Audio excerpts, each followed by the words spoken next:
अस्सलाम वालेकुम व्यूवर्स, क्या हाल है। उम्मीद है खैरियत से होगे। आप देख रहे हो मेरा YouTube channel learn and grow with MS Rao. हमारी माइक्रोसॉफ्ट वर्ड की एक सीरीज़ चल रही है जिसमें आज हमारा लेक्चर नंबर 12 है। हमने पिछले लेक्चर्स में पढ़ा टेबल फॉर्मेटिंग के मुतालिक लेआउट टैब का, और लेआउट टैब में हमने बहुत से कुछ चीज़ें की। आज हम जो बकाया चीज़ें रह गई थी आज हम उसको डिस्कस करते हैं। तो उससे पहले सबसे पहले हम क्या करेंगे, एक इंसर्ट टैब में जाएंगे और वहाँ से एक टेबल सेलेक्ट कर लेंगे। डायरेक्टली हमने 2x2 की एक टेबल सेलेक्ट की। जैसे हमने टेबल सेलेक्ट की तो हमारे पास दो टैब आ जाते हैं, डिज़ाइन एंड लेआउट। डिज़ाइन के बारे में हमने कम्प्लीटली हर एक चीज़ को डिस्कस किया था। आज हम लेआउट के बारे में देखते हैं, और लेआउट में भी हमने टेबल के मेन्यू को भी डिस्कस कर लिया था, रो एंड कॉलम के मेन्यू को भी डिस्कस कर लिया था, मर्ज सेल को भी कर लिया था। आज हम देखते हैं स्प्लिट सेल्स को। अब ये स्प्लिट सेल्स कहाँ पर यूज़ होता है, अगर आपने कोई रिज़ल्ट कार्ड बनाना हो और उसका एक स्ट्रक्चर डेवलप करना हो या बिल का कोई स्ट्रक्चर डेवलप करना हो तो वहाँ पर ये स्प्लिट सेल्स बहुत ज़्यादा यूज़ होता है। जैसे कि हम एक छोटा सा स्ट्रक्चर बनाते हैं कि एक पिक्चर साइड पर और नाम वगैरह हो, तो हम उसके लिए पहले इसको क्या करेंगे, थोड़ा सा मर्ज कर लेंगे। ठीक है, इसको थोड़ा सा यहाँ पर लाकर अब हम चाहते हैं कि ना यहाँ पर इसमें क्या हो, फ़ोटो हो। हम यहाँ पर लिख देते हैं फ़ोटो, और अब इसके साथ हमें 4 कॉलम चाहिए। तो आपको जहाँ पर सेल्स ऐड करनी है या जहाँ पर कॉलम या रो ऐड करनी है तो आप उसी सेल के अंदर क्या करेंगे, अपने कर्सर को रखेंगे और स्प्लिट सेल के ऊपर चले जाएंगे। वहाँ एक टेबल आपके सामने एक ये मेन्यू ओपन हो गया है स्प्लिट सेल्स का, जिसमें number of columns and number of rows आपसे मांग रहा है। ठीक है ना।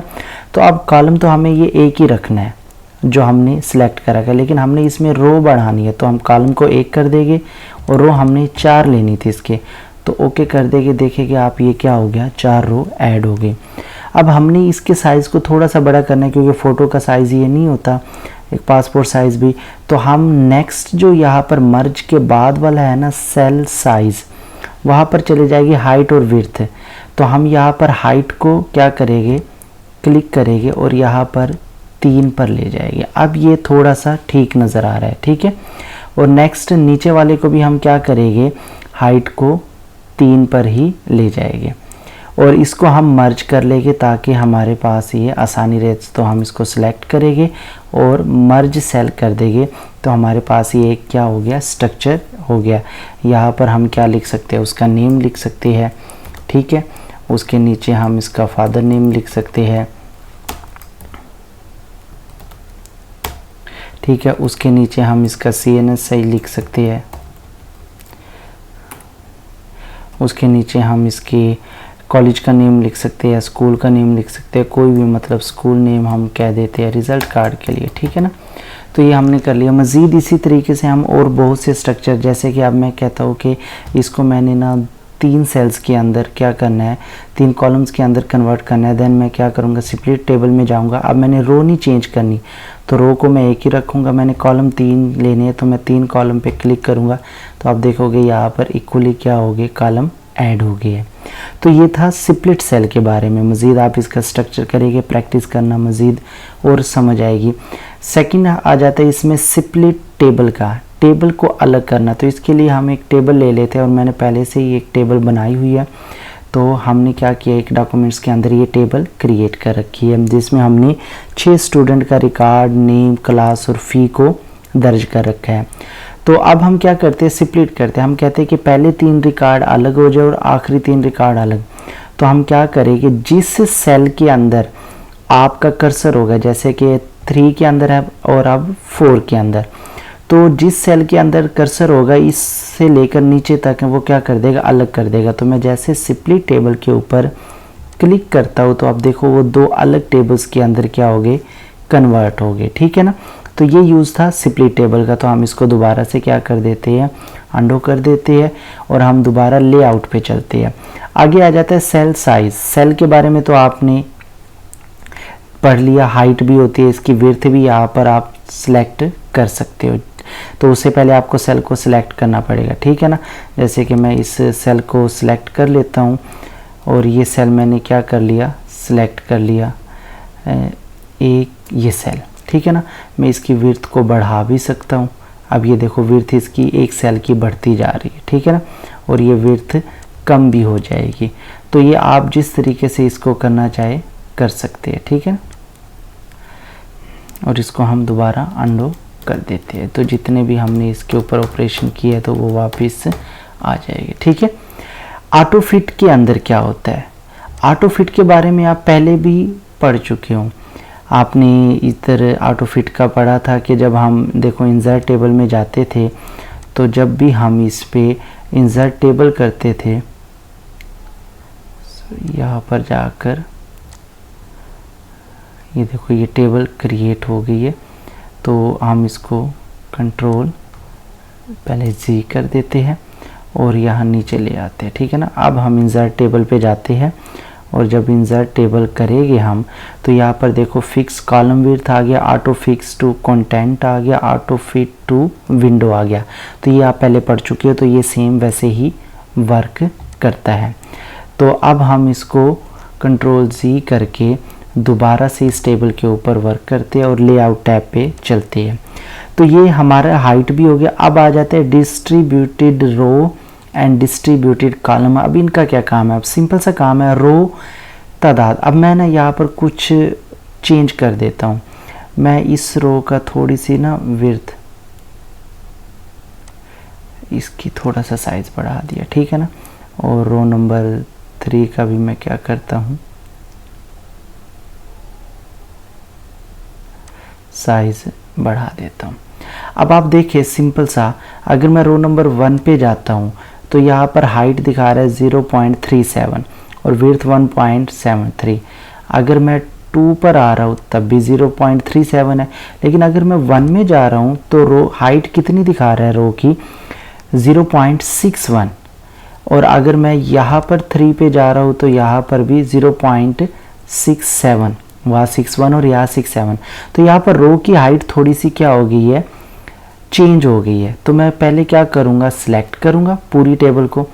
सिलेक्ट करने के बाद हम क्या करेंगे, डिस्ट्रीब्यूटेड रो की तरफ चले जाएंगे, ठीक है ना। अब जैसे मैंने डिस्ट्रीब्यूटेड रो किया तो देखो 0.37 था, अब क्या है 0.45। अब हर रो का हाइट सेम है, देख रहे हो, हर रो की हाइट क्या है, सेम है। मतलब जो वो 2 रो के अंदर डिफरेंस आया था उसने सबको डिस्ट्रीब्यूट कर दिया बाकी रो के अंदर थोड़ा थोड़ा करके, ठीक है। तो इसको डिस्ट्रीब्यूटेड रो कहते हैं। डिस्ट्रीब्यूटेड कॉलम भी सेम ऐसे ही काम करता है। जैसे कि मैं इसको क्या करता हूँ, सिलेक्ट करता हूँ और इसका साइज़ मैंने बढ़ा दिया और इसका साइज़ भी मैं कम कर देता हूँ, ठीक है। अब मैं जैसे डिस्ट्रीब्यूटेड कॉलम की तरफ जाऊंगा तो वो क्या करेगा, सबके साइज़ को बराबर कर देगा। तो उम्मीद है ये भी आपको समझ आ गया होगा। उसके बाद हम क्या करते हैं, हम इस टेबल को थोड़ा सा ना और बड़ा कर लेते हैं ताकि नेक्स्ट जो हम आपको समझाने जा रहा हूँ वो आपको अच्छे से समझ आ सके, ठीक है। तो ये हमने थोड़ी सी और हाइट बढ़ा ली है और मैं इसको पूरी को सिलेक्ट कर लेता हूँ और इसको होम में जाकर इसको थोड़ा सा बोल्ड कर देता हूँ ताकि आपको सही से नज़र आ सके। और अब हम लेआउट टैब में चल पड़ते हैं। यहाँ पर अलाइनमेंट है, जो मैंने कहा था पीछे कि हम आगे इंशाल्लाह पढ़ेंगे। तो अलाइनमेंट क्या करती है, अलाइनमेंट देखो यहाँ पर अब हमारे जो टेक्स्ट है टॉप के ऊपर है। पहले तो देखो ना ये रो नीचे से कितनी खाली है और ऊपर ये टॉप पर है और लेफ़्ट साइड पर है। तो क्योंकि ये सिलेक्ट हुआ पड़ा है टॉप लेफ़्ट साइड, अगर मैं इसको अलाइन टू टॉप लेफ़्ट है, अगर इसको मैं यहाँ पर करूँगा ये अलाइन टॉप सेंटर आ जाएगा। तो ये सेंटर एक, लेकिन अगर मैं इस पूरी को सिलेक्ट कर लेता हूँ और देन अब मूव करता हूँ तो क्या होगा, ये सारे के सारे सेंटर में आ गए। उसके आगे है टॉप के ऊपर है लेकिन राइट पर चला जाए तो ये राइट पे चला गया। अब कहते हैं सेंटर में रहे लेकिन लेफ़्ट के अंदर, तो देखो ऊपर से भी छोड़ दी जगह, नीचे से भी और सेंटर में। यहाँ पर अब ये सेंटर में ही रहेगा लेकिन बाकी जगह से भी ये पूरा सेंटर में आ गया, ये राइट में चला गया। अब ये बॉटम में चला जाए लेफ़्ट साइड पर, ये बॉटम में सेंटर में आ जाए और ये बॉटम में कहाँ आ जाए, राइट साइड पर। तो ये आपको समझ आ गई। हम क्या कर लेते हैं, इसको सेंटर में चलो रख लेते हैं फ़िलहाल, ठीक है, या बल्कि लेफ़्ट पे। अब आ जाता है टेक्स्ट की डायरेक्शन। डायरेक्शन क्या होता है कि वो किस तरीके से मूव करेगा। तो मैं पहले यहाँ पर इसको सिलेक्ट कर लेता हूँ, डायरेक्शन देखता हूँ। अब देख रहे हो इसकी डायरेक्शन चेंज होगी, अब दूसरी साइड पर होगी और अब ये इस साइड से, ठीक है ना। तो ये क्या हो जाता है बेटा, इसके डायरेक्शन आ जाती है। उसके बाद हम क्या करते हैं, इसको थोड़ा सा अंडो कर लेते हैं वापस। अब आ जाता है सेल मार्जिन क्या होता है। जैसे मैं सेल मार्जिन पे जाता हूँ तो आपको बताता है कि जो आपने सेलेक्ट कर रखा है, अब देखो लेफ्ट में ये कितने हैं 0.8। अब आप रो नंबर को देखना कैसे मूव करेगा। अगर मैं 9 करता हूँ और इसको ओके कर देता हूँ तो आप देख रहे हो ये सिलेक्ट होकर 1 से आगे। अब हम मज़ीद इसको सेल मार्जिन को बढ़ा देते हैं और ओके कर देते हैं। तो वो क्या करेगा, टेबल अपने लेफ़्ट साइड से इसको छोड़ता जाएगा, ठीक है। तो ये सेल मार्जिन का था। आप कहीं से भी इसको मूव कर सकते हैं। टॉप से कितना आपने लेकर आना है, लेफ़्ट से कितना लेकर आना है और राइट से कितना लेकर आना है। हम इसको थोड़ा सा अगर आपको समझाए तो इसको हम सिलेक्ट कर लेते हैं और अब इसकी सेल अलाइनमेंट करके देखते हैं। हम टॉप से इसको 1 पे ले जाते हैं,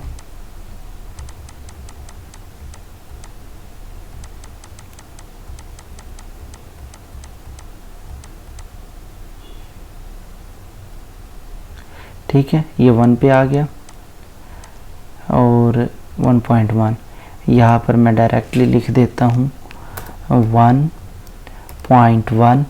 यहाँ पर भी हम लिख देते हैं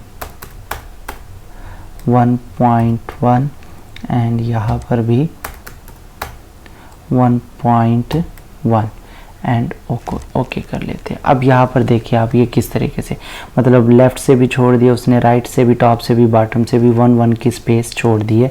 तो हम इसको अनडू कर लेते हैं, ठीक है। तो ये सेल मार्जिन था। अब आ जाते हैं यहाँ सॉर्टिंग के अंदर। सॉर्टिंग क्या करेगी, टेक्स्ट को सॉर्टिंग करेगी। अब यहाँ पर देखो ना 1 2 3 है, असेंडिंग है। हम इसको क्या करते हैं, सेलेक्ट कर लेते हैं, ठीक है। और अब हम कहाँ पर जाते हैं, लेआउट के सॉर्टिंग के अंदर जाते हैं। सॉर्ट में जैसे हम जाएंगे तो ये असेंडिंग है, हम डिसेंडिंग करके देख लेते हैं। कॉलम 1 यहाँ पर सिलेक्ट हो गया, ठीक है ना। कॉलम 1 को डिसेंडिंग कर रहे हैं। तो जैसे हम क्लिक करेंगे अब देखो 6 5 4 3 2 1 आ गया। तो इस तरीके से आप इसको असेंडिंग और डिसेंडिंग कर सकते हो। जैसे ये मैं कॉलम नंबर 2 को कहता हूँ ए वाला पहले नाम आ जाए और उसके बाद तरतीब से। तो हम यहाँ से क्या करते हैं, सॉर्ट के अंदर जाते हैं और इसके अंदर हम कॉलम को सिलेक्ट कर लेते हैं। कॉलम नंबर 2 के ऊपर अप्लाई करना है और हम असेंडिंग अप्लाई कर देते हैं और ओके।